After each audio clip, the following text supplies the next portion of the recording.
Welcome to Transcendent. I'm Raya, and I'm the daughter. And I'm Joe, and I'm the dad.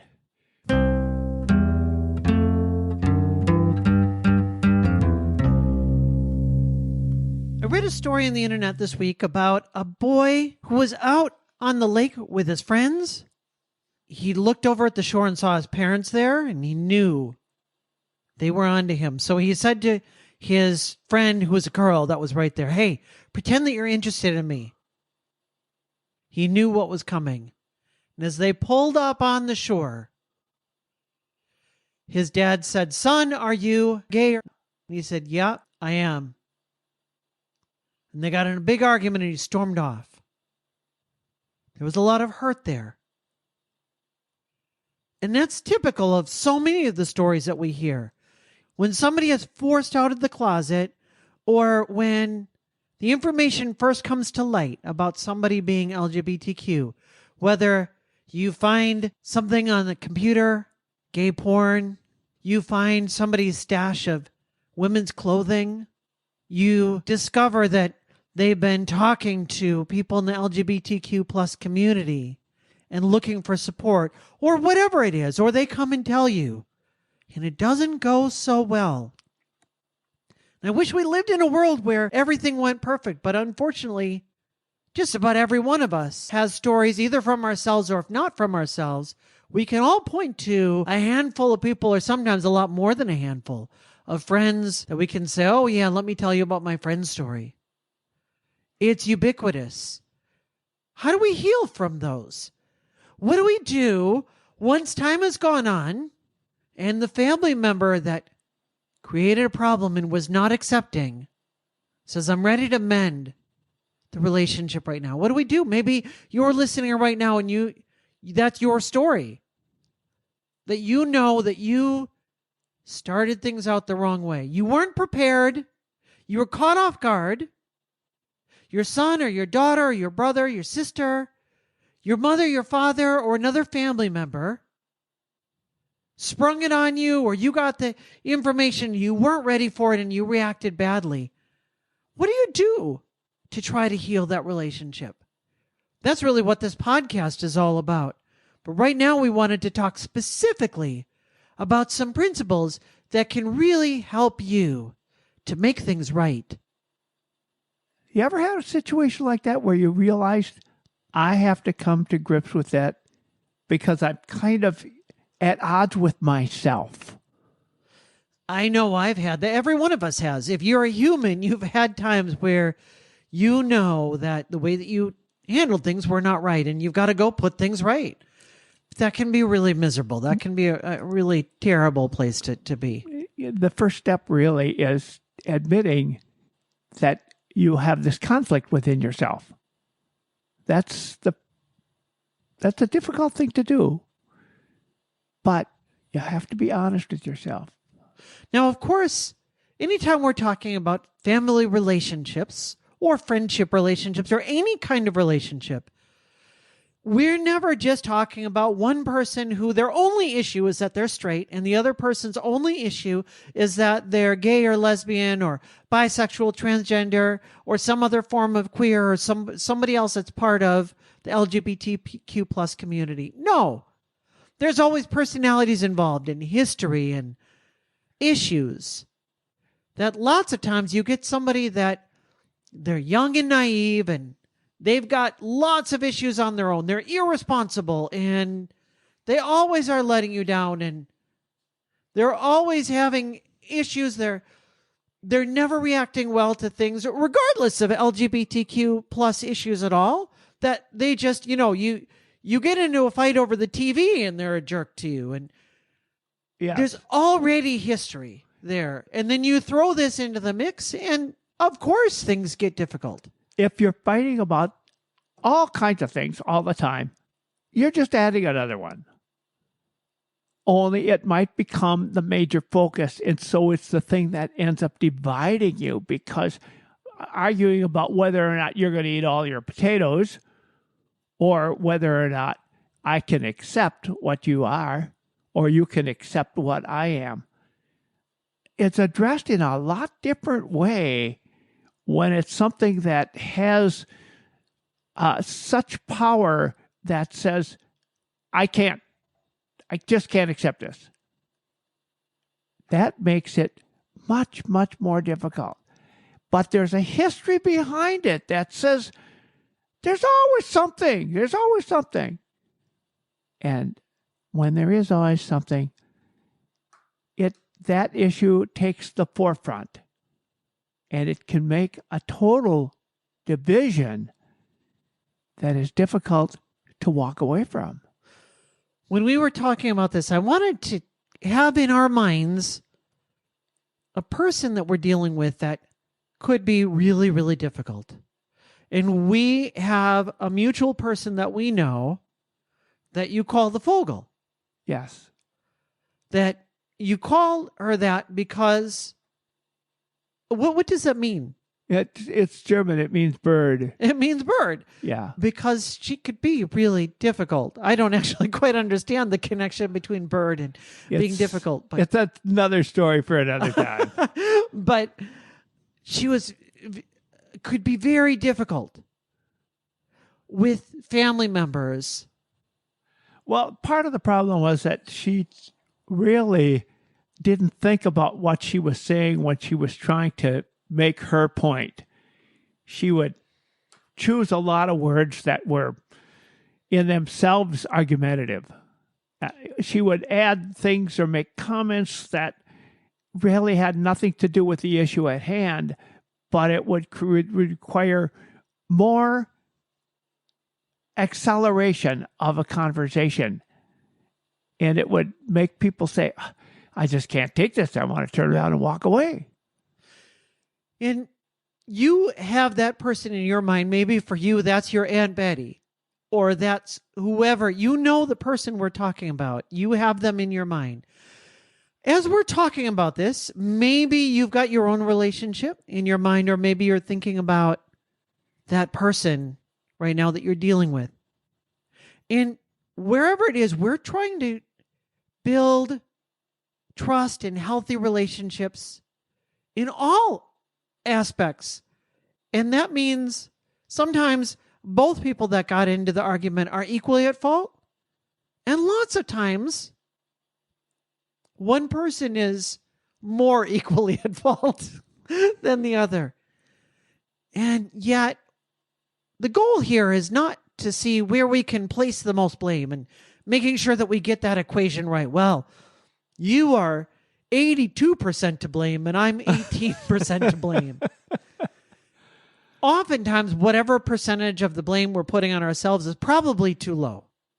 An objective observer would come by and say, you think that you're about 42% to blame, but I'm telling you here, you're probably more like 61% to blame. It doesn't really matter. The point is, finding a place of healing, there are some principles that we can approach this with that's going to bring about the healing without having to place blame. And some things that you can do even with difficult people. And that's really what we want, isn't it? As people that are trying to be positive in all that we do, we don't want to figure out and always be blaming the other person for, well, you never did this and you never gave me that. And you know how difficult you are to deal with. A lot of different things create tension between you and the other person, whether it happens to be your sibling or one of your parents or one of your kids, whatever the situation is. If you're always debating with one another, if you're always, everything is an argument, it'll continue to be an argument. You can't change everything so suddenly the sun is going to come out and everything's going to be great. But you can take one specific issue that is the dividing issue and wipe the slate clean. That can happen. It certainly doesn't happen overnight. It may take weeks, months, more likely years. But if you get to the point where it isn't the thing that you have to bring up every time you see the other person, that's one of the steps in trying to go back to normalcy, if we want to call it that. Your normalcy may be different for each person, but normalcy is normalcy knowing that this is not an issue that is to be discussed anymore. It is to be either accepted or at least not brought up as part of another argument. Right, right. Now, we don't overcome these things by just running away from the issues. A lot of times people want to just, well, if I just ignore it, it'll just go away. Yeah. We just sweep it under the rug and it'll go away. No, that's what ends up bringing the explosion later on. You think, oh, well, can I just let this just quietly go away? They don't quietly go away.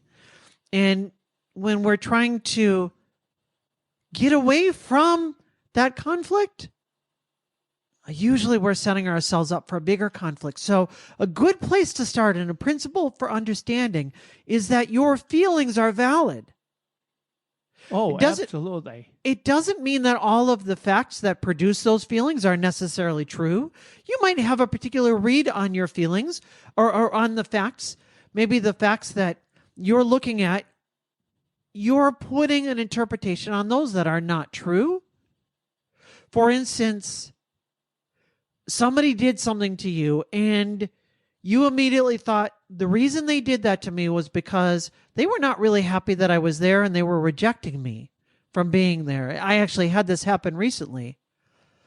And I felt I had a circumstance where somebody that was close to me did something that I felt was a subtle way to say, I wish that you weren't here. And it made me feel really not good. So I went and I talked to this person and I said, hey, I would like to just get this out.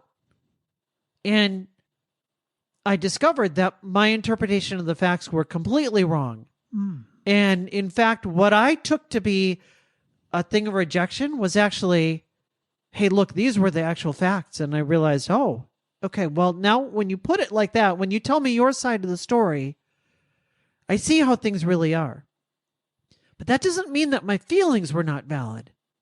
My feelings were maybe caused by a false story, but those feelings themselves, if I would have just tried to say, well, no, I don't feel that way, it's not a big deal. What I would have done is not addressed it, not had that conversation to begin with, and then it would have come out later, and then it would have just fostered to create more and more bitterness and more frustration. Instead, I said, I'm going to get this out here because my feelings are valid, and I want you to know how I'm feeling, and let's talk about this. But of course, it's not just my feelings that are important. The person on the other side has feelings too, and they see it from their perspective. When they see it from their perspective, they think, wait a minute, I'm the victim here, as opposed to the other person trying to say that they're the victim and we're creating the problem. Each person sees the same situation in a completely different light. Now, knowing that, when you come into that, what you have to do is to just stop and say, I recognize that you have feelings. I recognize that. I understand that, yes, that is something that touched you. And that is the beginning of something. It's a crack that opens up that's going to work toward relief. We're going to give you a lot of other things too, and you can't take this whole list and say, I got to do this, and I've got to do that, and I got to do the next thing. Take it a step at a time. Do a few things that work for you and work for the other person. And when you get on something that works, go back to that. Keep working that, because that will help very much so. I think it's important to keep this in mind, that both of your feelings are valid, because it can be very easy when you're casting yourself in that role of the victim to just assume that the other person was really, really just bad to you and their feelings don't matter. Because they really were. They really did things to you. They phrased things in the worst possible way. And they just actually were unreasonable. Well, even still, their feelings are still valid. And if the relationship matters, you got to move past that. You have to recognize I have feelings I'm bringing and you have feelings that you're bringing. And that leads us to the next principle that's really important here, is that the foundation for good relationships is love and mutual respect.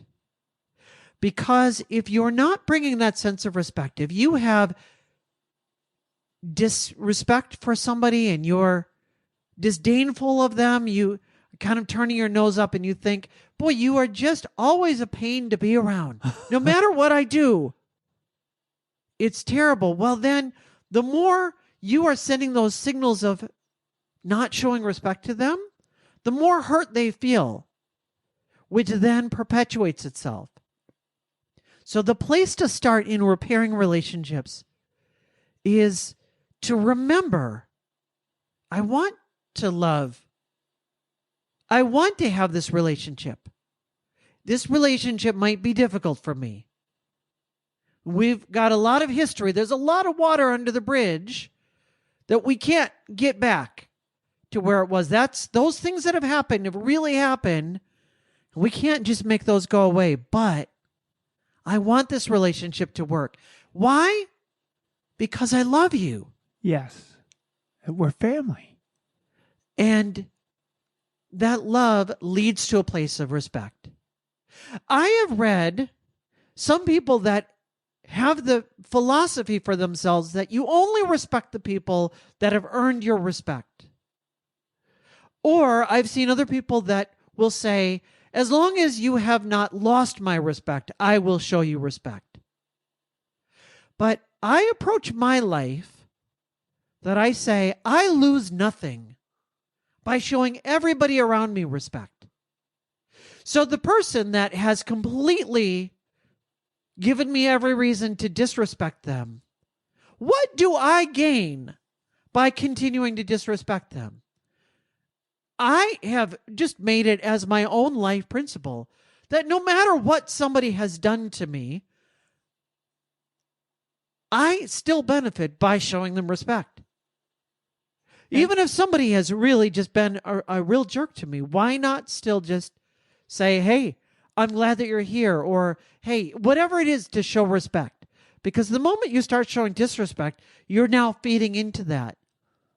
And as a result, I've generally had good relationships with everybody. Yes. The idea of not showing respect is also the idea of digging a bigger hole. You have something that isn't working.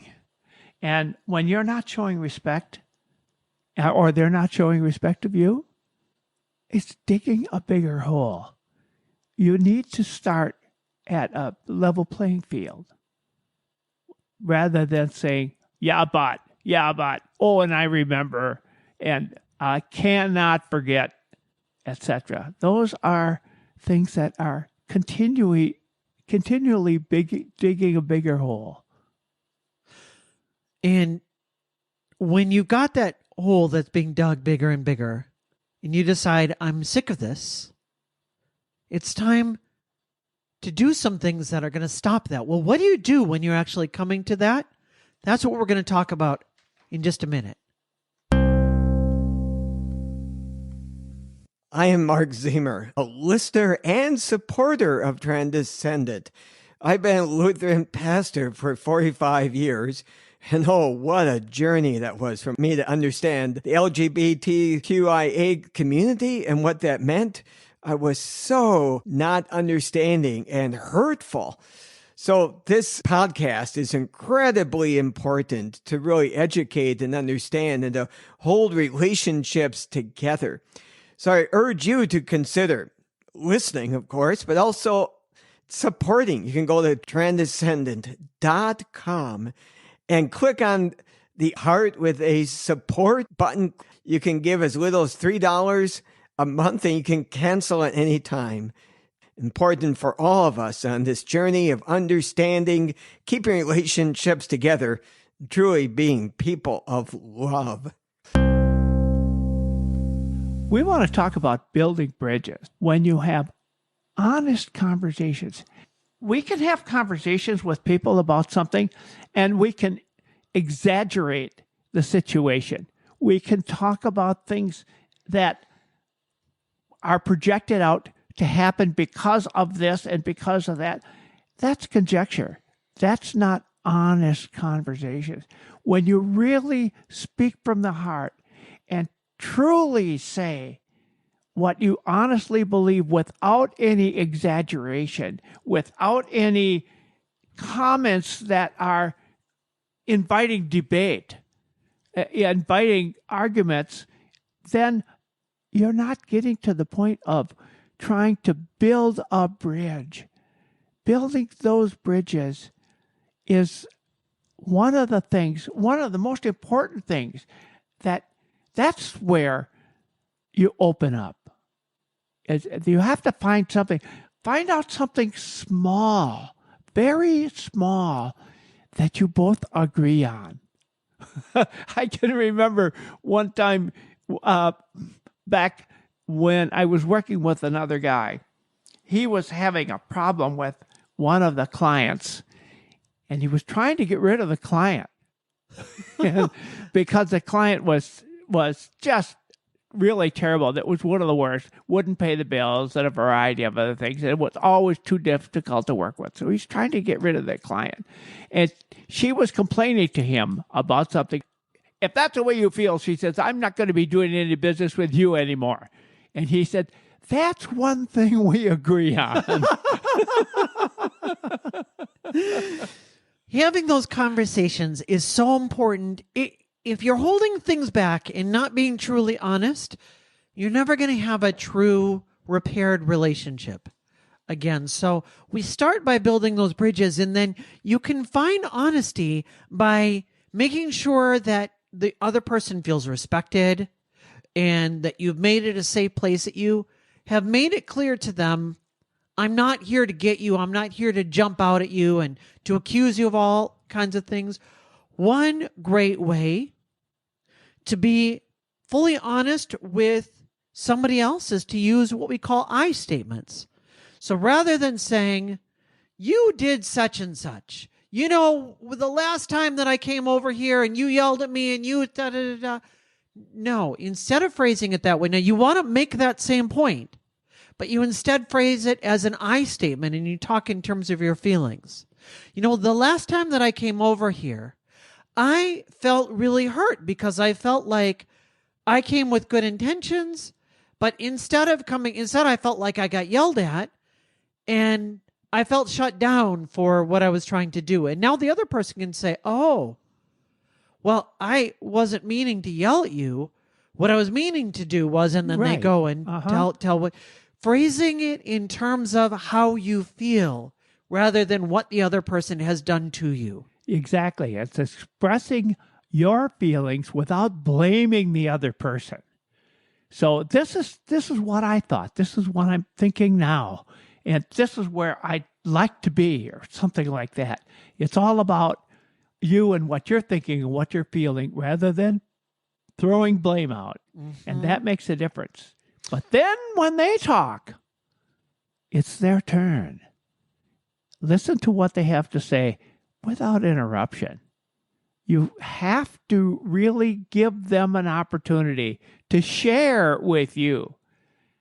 When you do that, when you become an active listener, and they know you're really listening because you're looking at them, you're not ignoring them, you're not fooling around with something else while they're talking, just trying to, in your mind, think, what am I going to say next?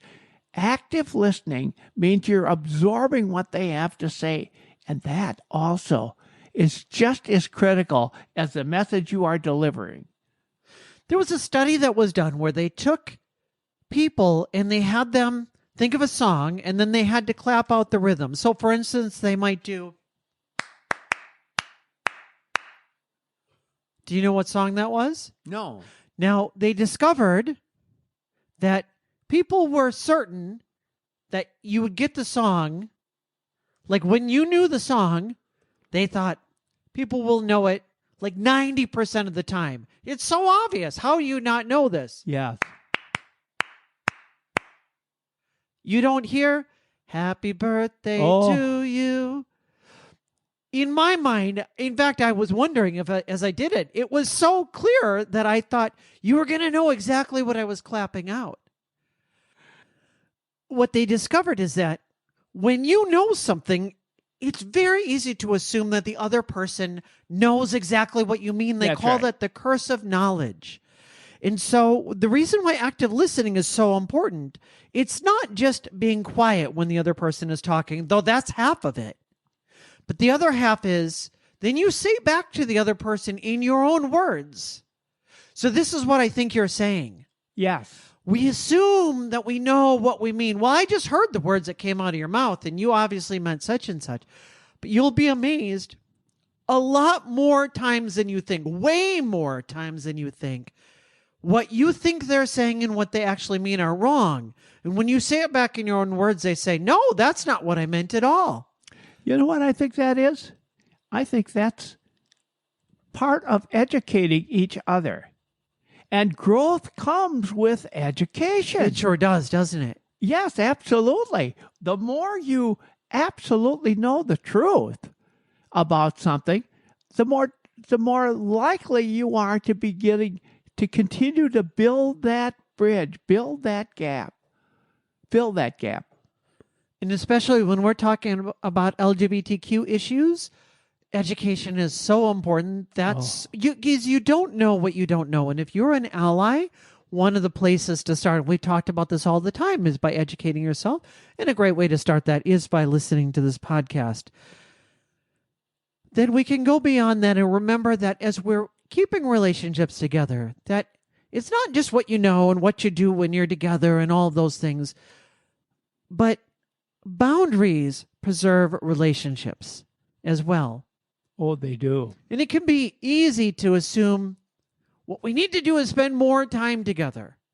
But I'm sorry, there is not a person that I can think of that I would want to spend all of my time with.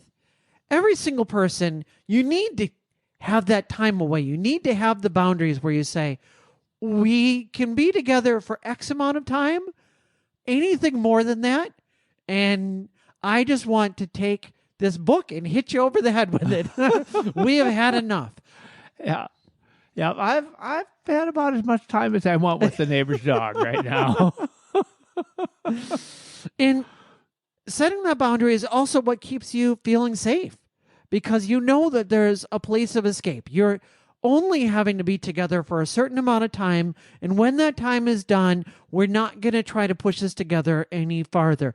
Boundaries can be other things too, that there are certain topics that are off limits for us. We're not going to talk about the presidential election. We're not going to talk about the new president here right now, because I know that you feel one way and I feel another way. And if we go there, that's not going to do well for us. Yes, that's right. It's one of those things that nobody wins. And there are other things like that. There are a lot of things like that. Some people believe one thing or are in favor of one thing, and somebody else is not in favor of that, and they're in favor of something else. And you can get in those debates, and it never is a win. It's one of those arguments that abortion is another one of those. There's both sides of that one, and I don't think that is ever going to go away. And each side has legitimate concerns on both sides. I get that. And we need to set those boundaries. We need to take our time. We need to show that respect, because all of those things together is what sets it. But healing takes time. There's no magic bullet. There's no miracle cure that's just going to instantly make things good. But the more you spend time together, the more that you invest in the relationship, the more that you show mutual respect for one another, the more that you honor one another's feelings, that's how you make little deposits into your relationship bank account. Mm-hmm. And so maybe you start off and it's just a little bit of emotions there, but you're at least stemming the tide from making things worse. You come back a little more and a little more and a little more, and eventually you're back to even. You're no longer in the hole anymore in terms of relationship debt. And then you do one other thing together and you continue to show mutual respect. And now you've got a little bit of positive in your emotional bank account together until you grow that, until you have, as you and I have right now, Dad, we have a relationship bank account that we've invested so much in that this is one of the most important relationships in both of our lives. Absolutely. I look forward to us getting together as often as we can. And it just means so much to me. I just really feel so strong about the relationship we have together right now. Probably the most important relationship in my life, other than maybe Mom. Right. Yeah, I feel the same. And that's what we want in family relationships. When you think about situations where people have hurt you, and it does take time to heal. Anytime we're talking about relationships, professional help is always there. On September 16th last year, we released an episode, The Remarkable Power of Therapy in Family Dynamics. And earlier last year, in July 1st, we talked about my own professional help that I've seeing a mental health therapist. Great resource. When things are difficult, don't feel like you're alone. There is always that resource, and it can really, really help. It's time to eliminate that stigma entirely, because that's what they're there for. Professionals are there to help us get through those difficult things in life. When you have a commitment to something and you reaffirm that, it builds trust. Each person, they'll look at that part as a positive, a connection you have that you work together on, and that will continue to strengthen and build that trust, which builds that relationship. It's not something, again, that happens overnight. That's why you need to readdress it occasionally to make certain that you're not letting that rubber band stretch to the point where it's going to be broken. Instead, you're relaxing it a little bit more, keeping it a little bit more comfortable, and bringing in that closeness that really helps you feel that's legitimate. We're doing it. We're getting it. That's right. And of course, one thing that will never stretch to the place where it's broken is this podcast. Absolutely. We have tried to bring you a great positive outlook on relationships, especially when it's difficult. Positivity doesn't mean closing your eyes to the things that are problems. It means having a commitment to address those problems and make things better. And that's what we've tried to do here for you today. And we'll continue to do that every single week. And with that, we know we'll see you Monday.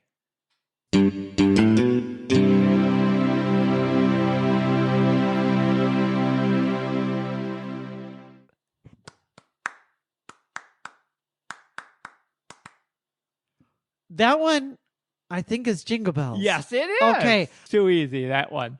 I don't want to do that one then.